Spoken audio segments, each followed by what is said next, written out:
Les aliments ont toujours été transportés pour être vendus dans des régions ou des pays plus ou moins éloignés de leur lieu de production. Depuis quelques dizaines d'années, ce commerce alimentaire connaît une très forte expansion internationale, grâce aux accords d'échange et aux performances des moyens de transport. L'expression food miles ou kilomètres alimentaires indique le nombre de kilomètres qu'un produit a parcouru entre le lieu de production et le consommateur, en passant par les industries de transformation et les supermarchés ou tout autre point de vente. Ce concept est né pour souligner le fait que le transport des aliments a des conséquences environnementales et économiques. En effet, les moyens de transport actuels rejettent dans l'atmosphère de grandes quantités de gaz carbonique, le CO2. Ces émissions ont un impact important sur la qualité de l'air et contribuent au réchauffement climatique. Donc, plus la distance que parcourt un aliment est grande, plus son transport consommera d'énergie et dégagera de CO2, donc de pollution.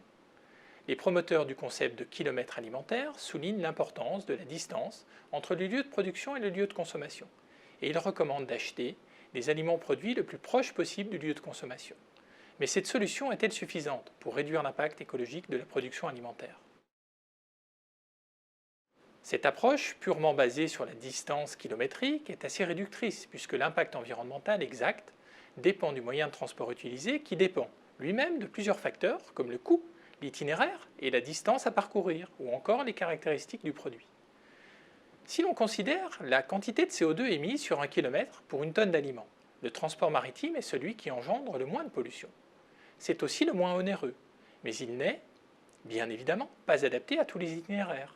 Viennent ensuite le train, puis le camion, transport privilégié à l'échelle nationale ou continentale, le train étant surtout utilisé pour parcourir de grandes distances. Enfin, l'avion est le moyen de transport qui a l'impact environnemental le plus important par tonne de produits transportés. Et en bout de chaîne, le consommateur utilise la plupart du temps sa voiture pour faire ses courses, ce qui accroît encore significativement l'impact environnemental du transport. Par exemple, transporter une tonne de tomates de l'Espagne vers l'Angleterre en camion dégage autant de CO2 que de la faire venir depuis le Mexique en bateau. Le concept de food miles ou kilomètre alimentaire reste également limité dans le sens où il n'aborde que la question de la distance et du transport. Or, celui-ci n'est responsable que d'une partie des dépenses d'énergie et de l'émission des gaz à effet de serre. Le mode de culture ou d'élevage, la transformation des produits et leur conservation sont à prendre en compte. Pour reprendre l'exemple des tomates, une culture dans des serres chauffées, comme c'est le cas aux Pays-Bas ou hors saison en Suisse, peut décupler la consommation d'énergie et les émissions de CO2. Ainsi, des tomates produites localement, mais sous serre chauffée, auront un impact environnemental bien plus élevé que des tomates importées, mais produites à température ambiante. On le voit bien, les kilomètres alimentaires ne sont donc qu'une première approximation de l'impact environnemental d'un produit.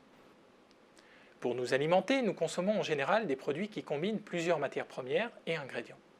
Avant d'arriver dans nos assiettes, les produits finis passent par plusieurs étapes de fabrication.